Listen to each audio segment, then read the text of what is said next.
So again, if you're just in here, please turn off your cell phones. No flash photography or video. And we will have a brief statement from Coach Henderson, and then we'll direct questions to the student athletes. And when we do, please ask to be recognized. Tell us your name, your affiliation, and to whom you're asking the question. Gary, give us an overview. An overview, outstanding game to watch. I guess if you're a fan, you watch both, you're probably pretty appreciative of that effort out there at 244, considerably less than the first game today. Also, tremendous rarity in college baseball, 1-0. A lot of really, really good performances. Hats off to Joe Demers and Levi Jordan, two obviously extremely talented kids that played really well tonight for the Huskies. Really proud of our guys. Stovall did a really good job all the way around, 3 hits. And obviously Luke Alexander had a tremendous night, tremendous at short, and obviously with the 3 hits and coming up when it mattered. Couldn't ask for any more out of our pitching staff, and obviously highlighted by Ethan Small's performance, 7 innings of shutout baseball, no walks. You know, our staff, we gave up 4 hits through the first 8 innings. That's pretty impressive, and really proud of those kids and proud of our effort, and made pitches when it really mattered, and the game was tight, obviously, and came through. 3 kids came in out of the pen and got guys out, so I'm really proud of our group. And to bounce back after the disappointment of the bunt there in the 9th and show up and make solid contact was really impressive. I thought, really proud of our kids, really proud. Okay, we'll open it up for questions for the student athletes, and we'll start right there. David Murray, Jeans Page. Luke, what did you hit? Looked like you had to reach down to pull something up and knock it over. Slider, outer half. Were you looking? Yeah, I mean, I knew with the guy on first and second that he was going to start me off with a slider, and he did. And then he threw a fastball on the outer half, and 0-2, I knew that he was going to come out with a slider. Did you track the ball all the way? I did. Oh, man. Aaron. Aaron Fitt, D1 Baseball. Ethan, when you're having to wait around a little extra, you know, during a game like that, how did you get yourself prepared for it? Was it difficult to have maybe your expected routine thrown off a little bit? And then once you got out there, what was that experience like in that kind of a pitcher's duel? Before the game, all I was doing was working on hydrating. I mean, these chairs are extremely comfortable, so I had a good time doing that. We were watching the game, and it wasn't really anything different. I mean, we've gone through these situations before. We played some long games, too, and it was just finding a rhythm early was the big key for me. Good, Ted. Teddy Cahill, Baseball America. Luke, you've had some pretty big hits this year in key situations. Just what is it that makes you comfortable at the plate in that kind of spot? I think playing for 3 years now, you kind of experience things like that. And being my junior year, I think it's just when you get in the box, you kind of just relax. And when you're younger, you kind of tense up. And me being a junior, I think, is really just seeing the game for so long has really helped me. JJ. JJ Cooper, Baseball America. Luke, the ball you hit to left field, the one before, did you hit that one even better than the one that was in the 9th? Or, I mean, did you feel like you got it all of it? Honestly, I thought I hit it out at first, but I know it's a huge ballpark. It was a slider, and I kind of hit it just a little bit out on the end of the bat. But I think I hit the one to right a little bit better. With that, when you hit the one to right, having that last time, did you kind of think, uh-oh, maybe it'll stay in, or did you know you've got it over his head? Honestly, I had no clue. I knew it wasn't quite as high as the other one, and I think it just cut to the wind and got over his head.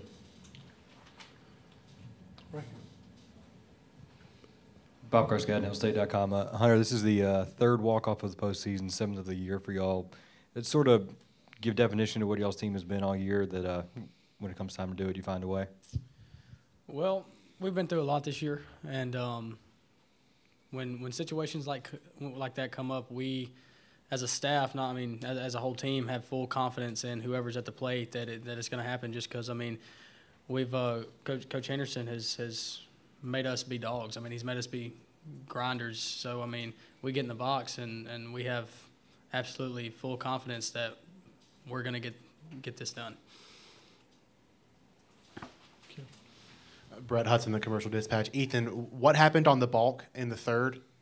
I couldn't see the movement. It was a small flinch. Props to the ump for catching that, honestly. I did, not going to lie to you. But I was gripping a curveball. LA breaks for daylight, and I didn't have the grip I needed, and I just kind of moved my knee a little bit. After that, you hit the guy to load the bases. How did you kind of approach that last at-bat to get the ground ball? To me, that was an opportunity for a double play, and I knew if I executed a pitch, I would get him to do it. Okay, David? For both Hunter and Luke, what was it like staying so busy with the way Ethan was just bouncing balls to y'all all night? I mean, a number of assists and putouts, and for Hunter especially, who taught you that little one-handed catch and throw? You talking about the one the bare hand? Honestly, it was. I mean, the ball was hit pretty hard, and I was coming in the bag, and I wasn't there yet, so it was almost. I don't know what I was looking at, but I was looking like at the bag to make sure I was getting my foot on it, and then I looked up and the ball was coming, so it's kind of like reaction. But yeah, it's fun playing behind Ethan just because you know he's going to get a lot of ground balls, and of course, me and LA love fielding ground balls. Probably watching y'all field ground balls. But yeah. Luke? I just think playing behind Ethan, he gets a lot of ground balls, and as an infielder, that's your dream. I mean, you want to catch ground balls and throw them to first and get him out of the inning. Okay, we'll have one last question for the players. Ted? Luke, can you compare this at all to what you did against Ole Miss earlier this year? I mean, growing up as a baseball fan, loving baseball, you always want to get here, and to do it here at Omaha, I think it trumps the 2 walk-offs against Ole Miss. Guys, congratulations, and we'll see you on Monday night. Okay. We'll wait till they clear through here, Gary, and then we'll open it up to questions for you.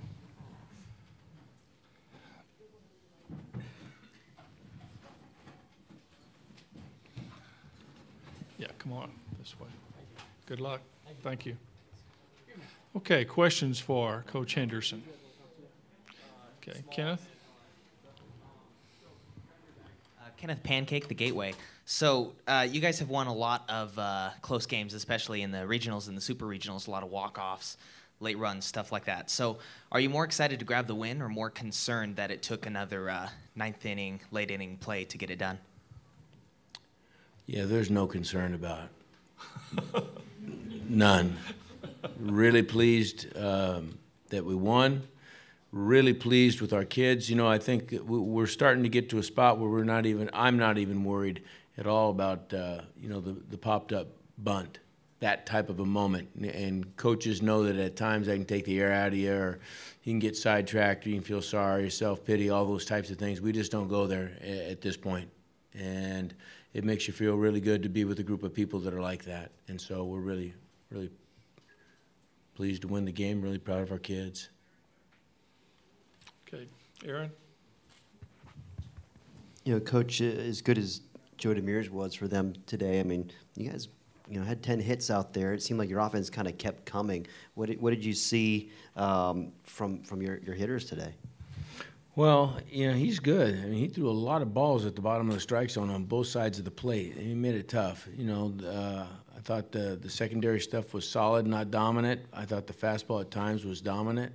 Not in the velo, obviously, but the command in the back in the fourth. And I'm in the dugout. I'm not behind the home plate, but it's pretty good. I thought we hit several balls on the nose that were caught. It's a tough ballpark to score in at times, but I was impressed with our kids and happy with the approach. Okay, Brett.